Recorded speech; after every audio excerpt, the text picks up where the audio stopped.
My evil teacher caught red-handed. The day they finally led Mr. Yao Boating out of the staff room in handcuffs, the whole town of Nokoko stopped breathing. Mothers froze mid-haggle at the market. Taxi drivers switched off their engines just to watch. Nobody could believe it. Not because he wasn't capable of something terrible, but because he was the last person anyone expected it from. He was the teacher who paid school fees for children who couldn't afford books. The teacher who stayed back every evening, free of charge, to help the slow learners catch up. So before I tell you exactly what he did and how one stubborn 15-year-old boy's refusal to stay quiet tore the whole thing wide open, go ahead and hit subscribe and drop the name of the city or town you're watching from in the comments. Because by the time this story ends, you're going to have something to say. It started 3 years earlier with a boy named Kwame Mensah. Kwame's parents had died when he was 9 in a trotro accident on the Accra-Kumasi road, and since then, his grandmother, Auntie Ajoa, had raised him alone selling kenke by the roadside to keep him in school. Kwame was sharp, the kind of sharp that made other teachers uncomfortable because he asked questions they couldn't always answer. Most of them ignored him. Mr. Boating didn't. He noticed Kwame in a crowded JHS classroom of 53 students sitting at the back in a uniform 2 sizes too big, solving a math problem the rest of the class had given up on. From that day, Boating took an interest. He gave Kwame extra textbooks. He stayed behind on Saturdays to walk him through topics ahead of the syllabus. He told Auntie Ajoa more than once, "This boy will make this town proud one day. Just trust me with him." There was one memory Kwame would replay for years afterwards, no matter what happened next. The week before the regional mathematics Olympiad, Boating gave up his lunch break every single day, sitting with Kwame in an empty classroom, working through old past questions by the light of a kerosene lantern whenever the school's power failed, which was often. When Kwame placed 3rd out of the entire eastern region, Boating didn't just shake his hand, he wept right there in front of the other teachers and said, loud enough for the whole staff room to hear, "If you want to know what this village is capable of, look at this boy right here." Nobody who saw that moment would believe what was coming.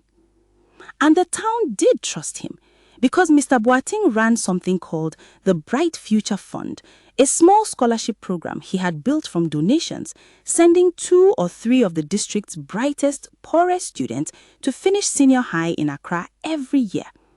He was the man other parents pointed to and said, "Look, this is what a real teacher looks like." Pastors mentioned him from the pulpit. The district assemblyman once called him the conscience of Nokoko at a community durbar, and nobody in that crowd laughed or doubted it for a second. At home, Auntie Ajoa had started saying Boating's name in her evening prayers, right alongside Kwame's. She would sit on her low stool outside their tin-roofed room, grinding pepper for the next day's stew, and tell her neighbors, "God sent that man to us." Kwame believed it too. He kept a small notebook Boating had given him, and on the inside cover, in his careful handwriting, he had written, "Whatever I become, it started with him." He had no idea how heavy those words would feel later. 2 months before the scholarship announcement, the Eastern region held its annual inter-school quiz competition in Koforidua, and Boating insisted Nokoko send Kwame, even though the boy had never competed beyond his own classroom before. He drilled him every evening for 3 weeks, sometimes past 9 at night, using a borrowed pressure lamp on the evenings the school's lights cut off. When Kwame's team won 2nd place, narrowly losing the final round on a geography question, Boating didn't scold him. He simply put a hand on his shoulder and said, "2nd place today, 1st place tomorrow." It was such a small moment. Nobody else in that auditorium remembered it a week later. Kwame never forgot it. So, When Kwame's name was called out in assembly as that year's bright future recipient, the whole school erupted.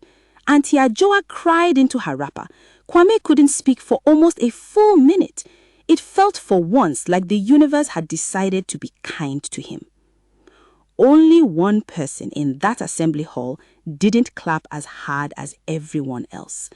Madame Akosu Frempong, who taught social studies 2 doors down from Boating's classroom, watched the announcement with her arms folded and her jaw tight.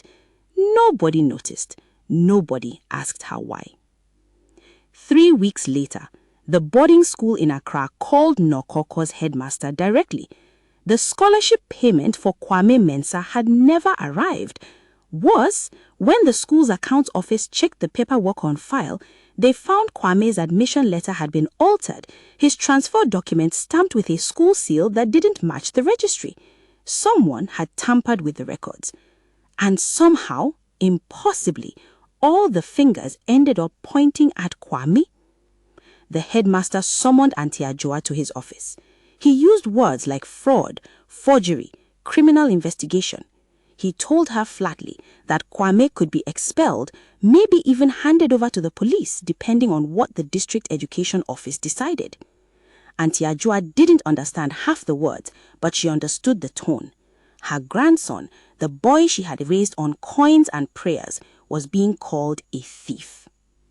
Kwame sat outside that office and felt the floor of his entire life give way. Through the door, he could hear her grandmother's voice cracking, repeating the same line over and over. "My grandson has never lied to me before, never." Other students started avoiding him in the corridors that week, not out of cruelty exactly, but out of fear, the way people step back from someone who might be contagious. Madame Akosu Frempong was the only teacher who still greeted him properly, and even she did it quickly, almost guiltily, like she had something she wanted to say but couldn't yet. Strangely, the person who seemed most rattled by the whole accusation wasn't Boating. It was Madame Frempong. She started pulling old crass registers from the storeroom herself in the evenings, telling the cleaner she didn't need their help. One afternoon, passing her office, Kwame overheard her arguing quietly into her phone, saying, "I told you this would catch up with someone eventually." For a few uneasy days, Kwame and AC were convinced she was the one who had tampered with his papers. It made a strange kind of sense. She taught the subject closest to the admissions paperwork. She had always seemed oddly invested in scholarship matters, and now here she was, acting exactly like someone with something to hide. They were wrong about her, but it would take them 2 more weeks and one very different discovery to find that out. It was Mr. Boating who came to comfort them afterward. He sat with Ajoa, held her hand, told her he would fight for Kwame, that there must have been some mistake somewhere in the paperwork chain. But Kwame noticed something his grandmother didn't. Every time the headmaster mentioned reporting the matter to the district office, Boating quietly steered the conversation elsewhere. "Let's not involve outsiders yet. Let's handle this quietly within the school family." He wouldn't look Kwame in the eye when he said it. That should have been the end of it. A frightened boy, a confused grandmother, a case slowly buried under polite words like quietly and family. But Kwame had one stubborn friend who refused to let it die, Esi Owusu, whose father worked as a local radio reporter and who had grown up listening to him chase down stories nobody wanted chased. Esi didn't believe Kwame forged anything. She told him, "You can't even forge your own signature neatly," only half joking.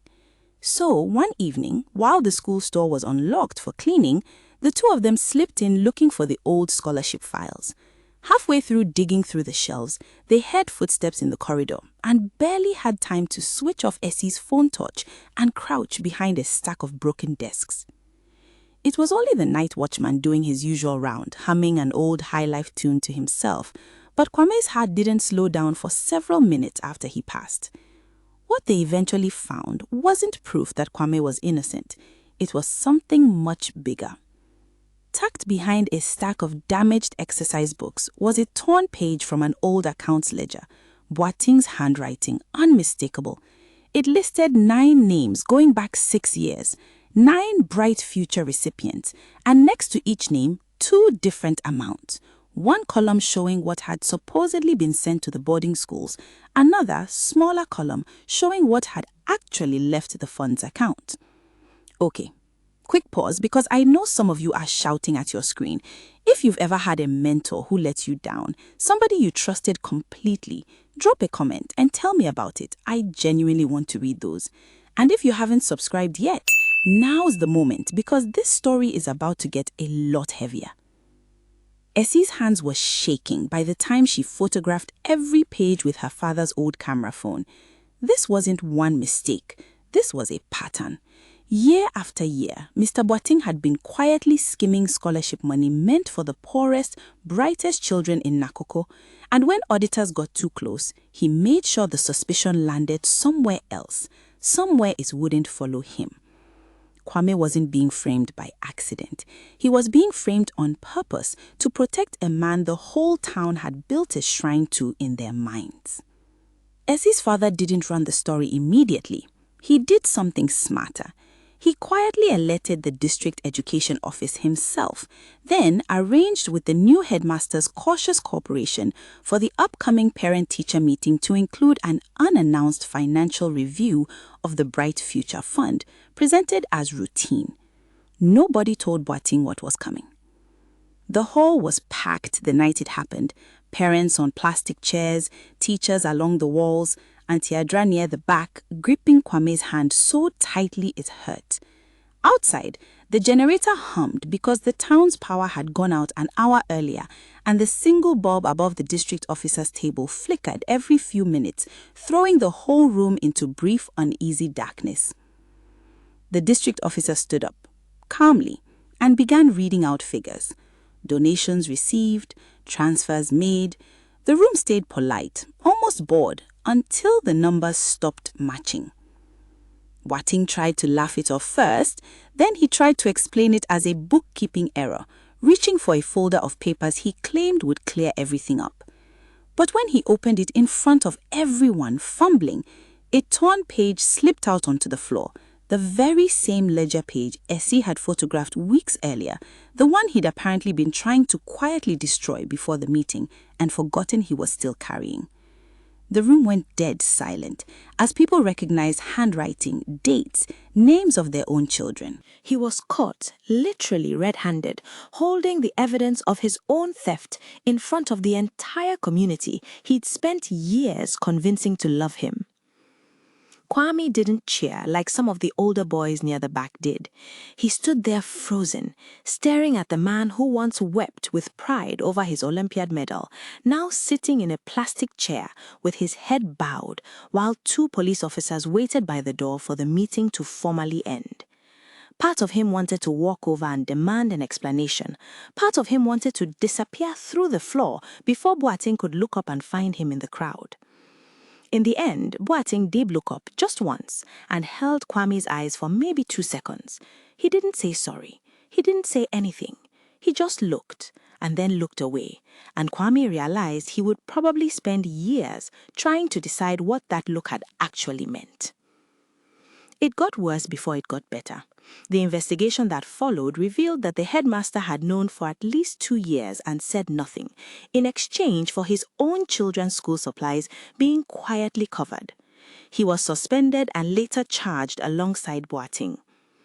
But here's the part of this story that's splitting Kakwa clean in 2, and honestly might split you too. When Boating finally spoke to investigators, he didn't deny any of it. He said the money had gone to his daughter in the UK, who had been battling a kidney condition for years, racking up medical bills he could never have paid on a teacher's salary. He said he told himself every single year that this would be the last time. He said he genuinely loved every child he ever taught, including Kwame, and that loving them and stealing from them somehow felt in his mind like 2 separate things. Half the town wanted him locked away for good, especially the families of those 9 children whose dreams he'd quietly sold. The other half, including, strangely, Auntie Ajua herself, couldn't stop thinking about every free lesson, every paid school fee, every real kindness that had come from the same hands that betrayed them.